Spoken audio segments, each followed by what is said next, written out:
Dans un autre sujet, est-ce que vous avez une position sur la sortie ce matin de l'Association des propriétaires pharmacies qui se sont trahis par le ministre Barrette sur la question du déplafonnement des allocations? Bien, il est très clair que le ministre Gaétan Barrette ne respecte pas sa parole concernant les pharmaciens. Alors pour lui, c'est essentiel que le gouvernement respecte sa signature pour les médecins spécialistes, puis même qu'ils aient la clause remorque maximale. Mais pour les pharmaciens, non. Pour les pharmaciens, il a conclu une entente avec eux sur le déplafonnement des allocations professionnelles. Et là, il publie un règlement qui ne déplafonne pas immédiatement. Alors, on sait que les pharmacies ont mis à la porte 1000 personnes. Donc, il y a des pharmaciens, des infirmières, des techniciens de moins dans tout le réseau des pharmacies à cause de la politique de M. Barrette. On sait que les heures d'ouverture ont été réduites à cause de la politique de M. Barrette.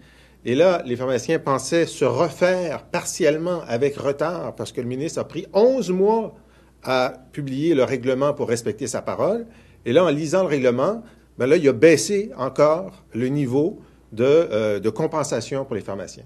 Alors nous, sur le fond, puis d'ailleurs, j'étais content de voir que l'association redisait ça aujourd'hui, on pense que ça devrait disparaître, ces allocations professionnelles qui sont essentiellement des ristournes utilisées pour payer des services qu'on a en pharmacie. Les services payés en pharmacie devraient être élargis et devraient être rémunérés comme tels par le Québec. Ça, c'est là où on doit atterrir.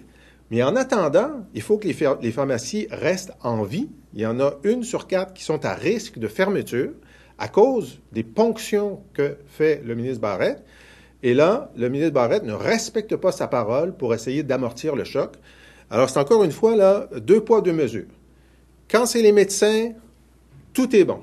Quand c'est les pharmaciens, non. Quand c'est les infirmières spécialisées, non. Quand c'est les soins à domicile, non. Alors, s'il y a encore quelqu'un qui pense que Gaétan Barrette travaille pour l'ensemble du personnel de la santé, là, c'est clair que c'est non. Et c'est une autre démonstration aujourd'hui.